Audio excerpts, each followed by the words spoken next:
Mkoa wa Ruvuma unaungana na sehemu nyingine duniani kuadhimisha siku ya uchangiaji damu kwa hiari ifikapo tarehe 14 Juni kila mwaka. Kwa mwaka huu 25 mkoa wa Ruvuma umeadhimisha wiki ya uchangia damu kuanzia tarehe 1 hadi tarehe 13 Juni, ambapo kilele chake ni leo tarehe 14 2025 katika viwanja hivi vya manispaa ya Songea.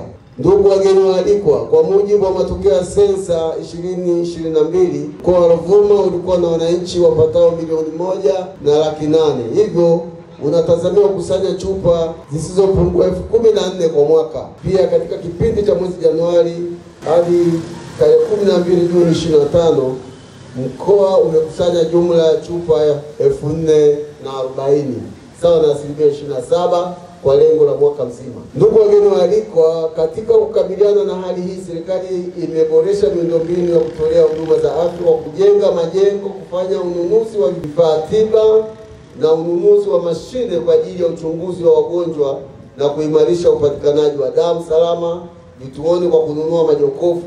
Mathalan, mkoa una jumla ya vituo 37 ambavyo vinatoa huduma ya damu salama. Lengo la maadhimisho haya ni kuweza kutambua wenzetu ambao huwa wanajitolea ili kutoa damu zao ziweze kuokoa maisha ya wengine. Kama inavyofahamika, tunajua umuhimu wa damu. Ni bidhaa ambayo haitengenezwi kama dawa za viwandani, lakini pia hainunuliwi pale popote. Tumekusanya jumla ya chupa 1213 sawa na 17.16 ya lengo la chupa 1035. Kwanza nishukuru, shukrani zangu ziende kwa hawa tuliowatambua.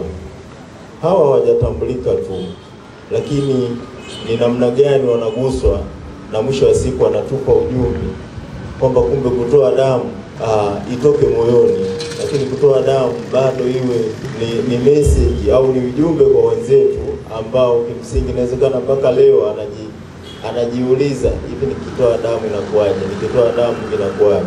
Lakini tumeona kuna mtu hapa amechangia damu zaidi ya mara 64, sawa na miaka 16 na pointi kila mwaka.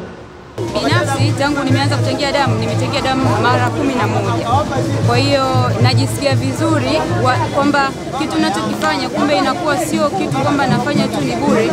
Jamii inatambua, serikali pia inatambua, mpaka inafikia hatua inatenga tuzo kwa ajili ya watu ambao kama sisi wanaochangia damu. Hiki cheti kwangu kina maana sana kwa sababu leo nimepata hii tuzo, nitaenda kuhamasisha na wenzangu wachangie damu hiyo kuokoa maisha ya watu.